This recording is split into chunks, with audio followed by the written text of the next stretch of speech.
Coucou les petits cultureux.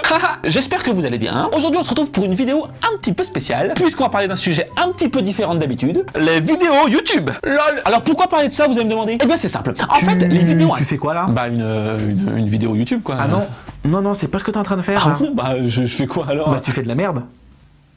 Ah ok. Et oui. D'accord. Genre, tu fais pas de vidéo pendant 1 an et demi et tu reviens avec cette dos? Bah je trouvais ça original. Bah du coup non. Hein. Alors t'arrêtes ça tout de suite et tu poses cette caméra. Attends, puisque juste, ouais, c'est parce que comme j'avais commencé, j'aimerais bien qu'on pose cette caméra. J'ai dit, franchement, vraiment, pas 2 secondes. Pose cette caméra. Juste J'ai dit, pose cette caméra.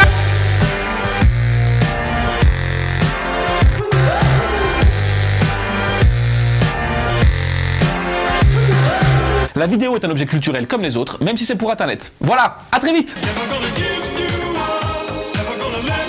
Excellent, excellent, hyper original ça comme van, très bien. Ça va, c'est bon, c'est bon. Franchement pour un youtubeur, déjà que tu sors une vidéo tous les 1000 ans, alors si en plus t'es pas original. Ok, d'accord, très bien. Il y a tellement d'erreurs dans cette phrase que je sais même pas par quoi commencer. Alors déjà, en 1, youtubeur, ça n'existe pas. Bah si. Bah non, pas du tout même. Hein. C'est un peu comme intermittent du spectacle, ça veut rien dire. YouTube, c'est une marque privée. Si tu bosses à Canal+, par exemple, t'es pas Canal+er, t'es technicien vidéo, auteur, monteur, cadreur, homme de ménage, ce que tu veux. Si tu bosses chez Leclerc, t'es pas éclaireur, et si tu bosses chez Coca-Cola, bah t'es pas Coca-Cola, t'es pas Coca-Cola. Non, pardon, c'était plus fluide quand tu le faisais, vas-y, continue. Donc YouTube, c'est une plateforme sur laquelle on met des vidéos. Mais il y a des gens qui vont seulement être acteurs, d'autres réalisateurs, d'autres monteurs, il y en a même qui font que de la production. Donc on dit quoi? Donc on dit courgette.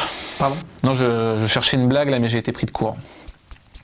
Non mais on peut parler de vidéastes, de créateurs vidéo, de réalisateurs, enfin un petit peu ce qu'on veut, ça dépend de ce qu'ils font. C'est juste que ce terme il vient du début d'internet où on cherchait un terme générique parce que les gens faisaient tout seuls. Mais maintenant les métiers sont de plus en plus séparés. Alors tu respectes ça? Bah, j'ai rien dit. Parce que d'ailleurs on peut faire des vidéos sur internet et pas sur YouTube. Et il y a pas mal d'auteurs dont c'est le cas. Hein. Karim Debache par exemple, il fait des vidéos uniquement pour Dailymotion. Un mec comme Ludovic, il va faire des vidéos uniquement destinées à Facebook. Donc YouTube c'est une marque, pas un taf. Et encore quand on décide d'en faire son métier, parce qu'on peut aussi faire des vidéos sans décider de faire que ça. Du coup là définitivement le terme de YouTubeur ça veut plus rien dire, allez hop, ça dégage, merci, bonsoir.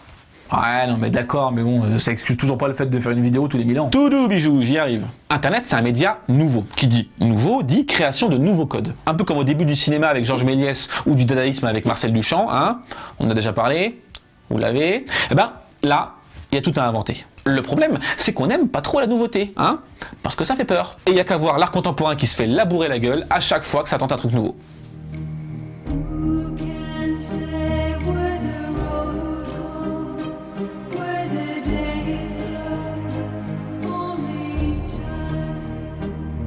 Parce que les gens se basent sur des modèles qu'ils connaissent, en s'attendant à ce que ce qu'on leur propose ressemble à peu près à ces modèles. Et pour le coup, le modèle le plus proche sur ce créneau, c'est la télévision. On va atteindre le point Hanouna là? Parce que c'est le nouveau point Godwin quand on parle de culture. Ah mais alors, pas du tout, je m'en contrefoute ce mec. C'est juste qu'on attend des créateurs un contenu avec un habillage identifiable, publié régulièrement, voire à heure fixe, ni trop long, ni trop court, et que ça, si on y réfléchit bien, bah c'est tout ce qui définit la télévision. Eh ben voilà, ça critique la télé. Non, stop, tu te détends, Christine Angot, j'ai pas critiqué la télé là. Il y a des trucs qui sont vachement bien. Je définis juste ce qu'est un programme TV, à savoir un produit accessible, facilement reconnaissable et efficace. Et comme certains vidéastes très populaires proposent des programmes comme ça, on estime que c'est la norme et que quelqu'un qui y répondrait pas serait forcément un gros con. Un petit peu excessif ça, Philippe. Je m'appelle pas Philippot, ok, si, inversion de blague, très bien, drôle, ça, bien vu.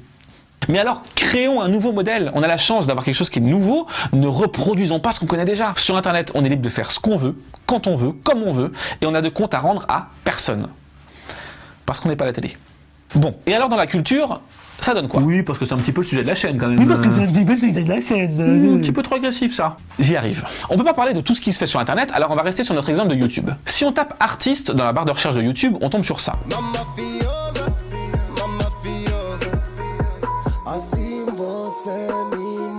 Alors j'entends, hein, très bien, mais ça va être un petit peu court. YouTube n'est pas réservé qu'aux gens lambda qui font des vidéos comme ça dans leur bureau pour parler face caméra. Voilà. Quoi, qu'est-ce qu'il y a? Non, rien.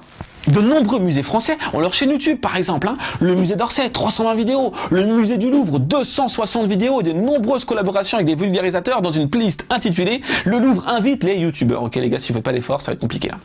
On peut aussi parler de Solange Te Parle, par exemple. Ancienne élève des cours Florent, comédienne et plasticienne, elle fait des vidéos vraiment, comment dire, différentes. Oui, voilà.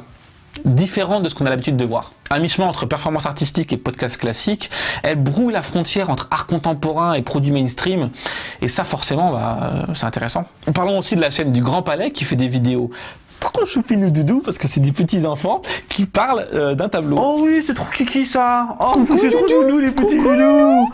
Oh les petits chats. Oh c'est des loulous. Oh les petits loulous. Les petits loulous. Les petits loulous qui... Enfin, voilà, vous avez compris. Sans compter les innombrables personnes qui parlent art et présentent un tas de trucs cool, musique, cinéma, littérature ou art en général, il y en a pour tous les goûts. Pour résumer, YouTube, c'est un passe-plat, c'est un immense panier où chacun met ce qu'il veut et chacun sert un peu comme on veut. Et si quelqu'un est chaud, franchement, qu'il se lance sans pression, qu'il se fasse plaisir, quoi. Le seul objectif, c'est celui qu'on se fixe. Du coup, tu dis pas ta punchline là? Tu sais, rester en vie, la vivance, et l'art c'est vivant, tout ça? Je sais pas. Bon, du coup, s'il n'y a pas d'obligation. Du coup, à très vite. Ou peut-être dans 10 ans, on n'en sait rien, parce que franchement, entre nous, on s'en bat tellement les...